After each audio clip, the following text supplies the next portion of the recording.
Listening Comprehension Practice Test number 3. My Greatest Olympic Prize.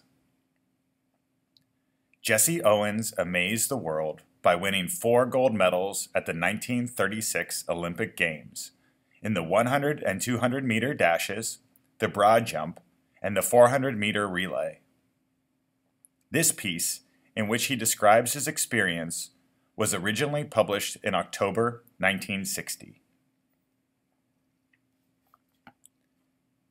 It was the summer of 1936. The Olympic Games were being held in Berlin. Because Adolf Hitler childishly insisted that his performers were members of a master race, nationalistic feelings were at an all-time high. I wasn't too worried about all this. I had trained, sweated, and disciplined myself for 6 years with the games in mind. While I was going over on the boat, all I could think about was taking home 1 or 2 of those gold medals. I had my eye especially on the running broad jump. A year before, as a sophomore at Ohio State University, I'd set the world's record of 26 feet, 8 1/4 inches. Everyone kind of expected me to win that Olympic event, hands down. I was in for a surprise. When the time came for the broad jump trials, I was startled to see a tall boy hitting the pit at almost 26 feet on his practice leaps. He turned out to be a German named Lutz Long.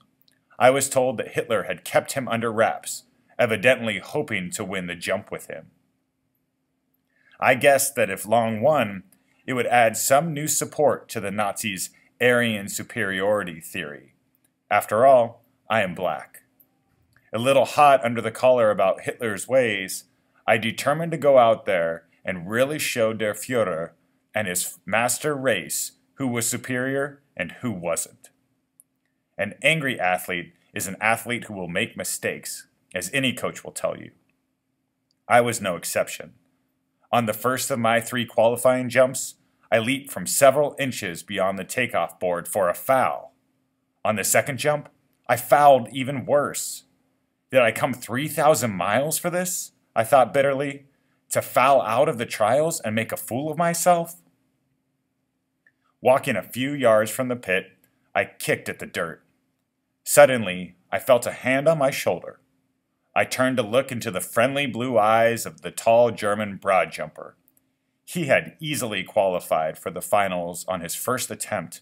He offered me a firm handshake. "Jesse Owens? I'm Lutz Long. I don't think we've met." He spoke English well, though with a German twist to it. "Glad to meet you," I said. Then, trying to hide my nervousness, I added, "How are you?" "I'm fine. The question is, how are you?" "What do you mean?" I asked. "Something must be eating you," he said, proud the way foreigners are when they've mastered a bit of American slang. "You should be able to qualify with your eyes closed." "Believe me, I know it," I told him, and it felt good to say that to someone. For the next few minutes, we talked together. I didn't tell Long what was eating me, but he seemed to understand my anger, and he took pains to reassure me. Although he had been schooled in the Nazi youth movement, he didn't believe in the Aryan supremacy business any more than I did. We laughed over the fact that he really looked the part. An inch taller than I, he had a lean, muscular frame, clear blue eyes, blonde hair, and a strikingly handsome, chiseled face. Finally, seeing that I had calmed down somewhat, he pointed to the takeoff board. "Look," he said, "why don't you draw a line a few inches in the back of the board and aim at making your takeoff from there? You'll be sure not to foul, and you certainly ought to jump far enough to qualify. What does it matter if you're not first at the trials? Tomorrow is what counts." Suddenly, all the tension seemed to ebb out of my body as the truth of what he said hit me. Confidently, I drew a line a full foot in back of the board and proceeded to jump from there. I qualified with almost a foot to spare. That night, I walked over to Lutz Long's room in the Olympic Village to thank him. I knew that if it hadn't been for him, I probably wouldn't be jumping in the finals the following day. We sat in his quarters and talked for 2 hours about track and field, ourselves, the world situation, a dozen other things.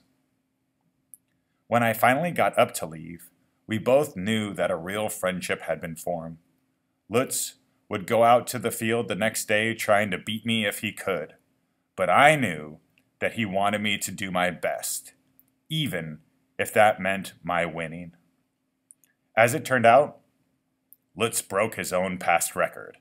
In doing so, he pushed me onto a peak performance. I remember that at the instant I landed from my final jump, the one which set the Olympic record of 26 feet, 5 5/16 inches, he was at my side, congratulating me. Despite the fact that Hitler glared at us from the stands, not 100 yards away, Lutz shook my hand, and it wasn't a fake smile with a broken heart sort of grip either. You can melt down all the gold medals and cups I have, and they couldn't be a plating on the 24-karat friendship I felt for Lutz Long at that moment. I realized then, too, that Lutz was the epitome of what the founder of the modern Olympic Games must have had in mind when he said, "The important thing in the Olympic Games is not winning, but taking part. The essential thing in life is not conquering, but fighting well."